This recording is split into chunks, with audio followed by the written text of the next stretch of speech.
एक अति सुंदर महिला ने विमान में प्रवेश किया और अपनी सीट की तलाश में नज़रें घुमाईं।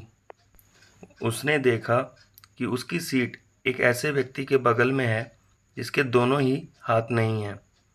महिला को उस अपाहिज व्यक्ति के पास बैठने में झिझक हुई। उस सुंदर महिला ने एयर होस्टेस से कहा, मैं इस सीट पर सुविधापूर्वक यात्रा नहीं कर पाऊंगी, क्योंकि साथ की सीट पर जो व्यक्ति बैठा हुआ है उसके दोनों हाथ नहीं हैं। और उस महिला ने एयर होस्टेस से सीट बदलने हेतु आग्रह किया। असहज हुई एयर होस्टेस ने पूछा, मैम, क्या मुझे कारण बता सकती हैं? महिला ने जवाब दिया, मैं ऐसे लोगों को पसंद नहीं करती। मैं ऐसे व्यक्ति के पास बैठकर यात्रा नहीं कर पाऊंगी।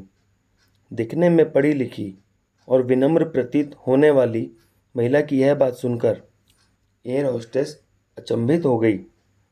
महिला ने एक बार फिर एयर होस्टेस से जोर देकर कहा, मैं उस सीट पर नहीं बैठ सकती, अतः मुझे कोई दूसरी सीट दे दी जाए। एयर होस्टेस ने खाली सीट की तलाश में चारों ओर नज़र घुमाई, पर कोई भी सीट खाली नहीं दिखी। एयर होस्टेस ने महिला से कहा, मैडम, इस इकोनॉमी क्लास में कोई सीट खाली नहीं है, किंतु यात्रियों की सुविधा का ध्यान रखना हमारा दायित्व है, अतः मैं विमान के कप्तान से बात करती हूँ। कृपया तब तक थोड़ा धैर्य रखें। ऐसा कहकर होस्टेस कप्तान से बात करने चली गई। कुछ समय बाद लौटने के बाद उसने महिला को बताया, मैडम, आपको जो असुविधा हुई उसके लिए बहुत खेद है। इस पूरे विमान में केवल एक ही सीट खाली है और वह प्रथम श्रेणी में है। मैंने हमारी टीम से बात की और हमने एक असाधारण निर्णय लिया।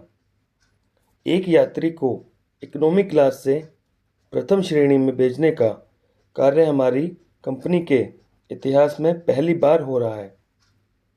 महिला अत्यंत प्रसन्न हो गई, किंतु इसके पहले कि वह अपनी प्रतिक्रिया व्यक्त करती और एक शब्द भी बोल पाती, एयर होस्टेस उस अपाहिज और दोनों हाथ विहीन व्यक्ति की ओर बढ़ गई और विनम्रतापूर्वक उनसे पूछा, सर, क्या आप प्रथम श्रेणी में जा सकेंगे? क्योंकि हम नहीं चाहते कि आप एक अशिष्ट यात्री के साथ यात्रा करके परेशान हों। यह बात सुनकर सभी यात्रियों ने ताली बजाकर इस निर्णय का स्वागत किया।